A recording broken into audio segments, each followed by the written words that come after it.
किसी तरह अपने और अपने परिवार का पेट पाल रहे थे। पर एक दिन अरे रमेश, तुम्हारी बेटी के तो समझो भाग्य ही खुल गए।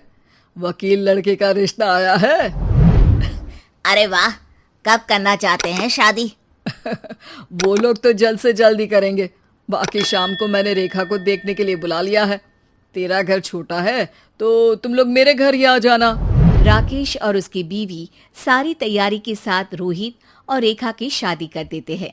लेकिन अगले ही दिन देखो रेखा, शादी भले ही हो गई है, लेकिन तुम ये मत सोचना कि मैं किसी जोरू के गुलाम टाइप रहूंगा। रेखा को रोहित की बात अजीब लगती है। मैं ये तो सोच भी नहीं सकती और ना ही चाहती हूँ, लेकिन शादी के अगले ही दिन इस तरह की बात की उम्मीद भी नहीं थी। रोहित रेखा के मुंह से ये बात सुनकर गुस्सा हो जाता है। अरे, काफी जबान भी चला लेती हो। माँ ने सिखाया नहीं कि पति से कैसे बात करते हैं? रेखा अब चुप रहने में ही भलाई समझती है। रेखा, जल्दी से नाश्ता तैयार कर लो। आज पहला दिन है, सारे काम तुम्हें समझा दूंगी। ये नौकरानी है जो तुम्हें बता देगी कि कैसे कैसे क्या करना है। फिर इसकी कल से छुट्टी है। रेखा भी ससुराल में जी जान लगाकर काम करने लगती है। खाली समय मिलता तो पति के वकालत की किताब उठाकर पढ़ने लगती।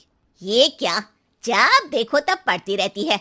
अच्छा सुन, कल पिता के घर से 20,000 रुपये लेकर आना। मेरे छोटे बेटे की फीस भरनी है।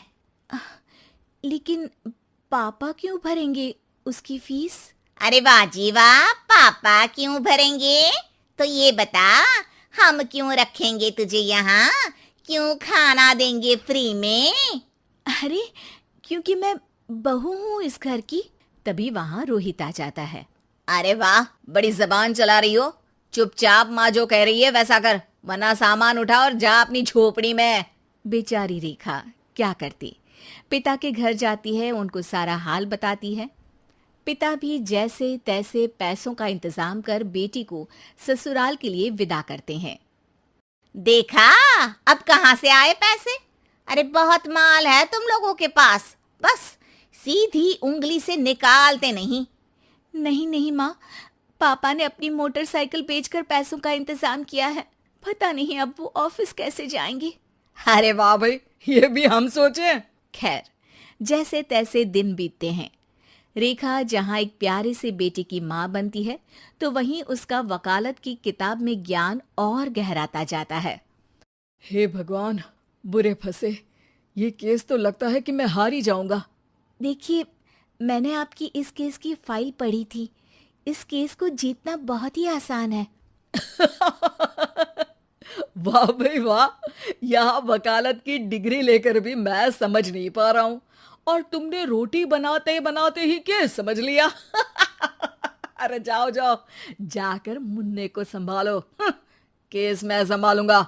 ए लड़की सुन, जाकर अपने बाप के यहाँ से 3 लाख लेकर आ। पूरा घर फिर से बनाना है। छोटे की शादी करूंगी तो छोटी बहू को कहाँ रखूंगी? पूरा घर तो तूने घेर रखा है। ऐसा मत बोलिए माँ जी, पापा इतना पैसा कहाँ से लाएंगे? अब तो वो रिटायर भी हो गए हैं। हाँ, तभी तो बोल रही हूँ, रिटायरमेंट के पैसे तो मिले होंगे ना। लेकिन वो अगर आपको दे देंगे तो बुढ़ापा कैसे काटेंगे? रोहित रेखा की बात सुनकर गुस्सा हो जाता है। ए सुन, चल अपना सामान उठा, अपना बच्चा उठा और निकल यहाँ से। रेखा के लाख आग्रह के बाद भी रोहित और उसकी सास उसे घर में नहीं रखते। पापा, मैं तलाक चाहती हूँ।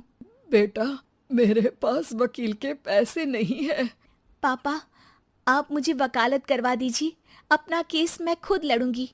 इस बार रेखा के पिता भी उसे ससुराल ना भेजकर रिटायरमेंट के पैसों से वकालत करवाते हैं। और फिर एक दिन कोर्ट के बाहर, रोहित, आज तुम अपना ही केस हार गए, वो भी उस लड़की से जिसकी तुमने कभी कदर ही नहीं की। रेखा, मुझे माफ कर दो। मैं इतनी बड़ी अमाउंट कहाँ से लाऊंगा? मैं हर महीने पैसे नहीं दे सकता तुमको। पैसे वहीं से लाना जहाँ से तुम मेरे पापा को लाने के लिए मजबूर करते थे। एक पिता अपनी बेटी की शादी उसकी खुशहाली के लिए करता है, ना कि सारी जिंदगी कर्जदार बनने के लिए। अरे, मेरे ही बेटे की किताब पढ़ पढ़ कर ज्ञान बांट रही हो। वकालत की किताब तो ससुराल में ही पड़ी थी ना। बिल्कुल, यहाँ मेरी गलती रही। जिस पैसे से मैंने इसकी शादी की थी, मुझे वो पैसे पहले इसकी पढ़ाई में लगाना चाहिए था। और आज रेखा एक जानी मानी वकील के रूप में काम कर रही है।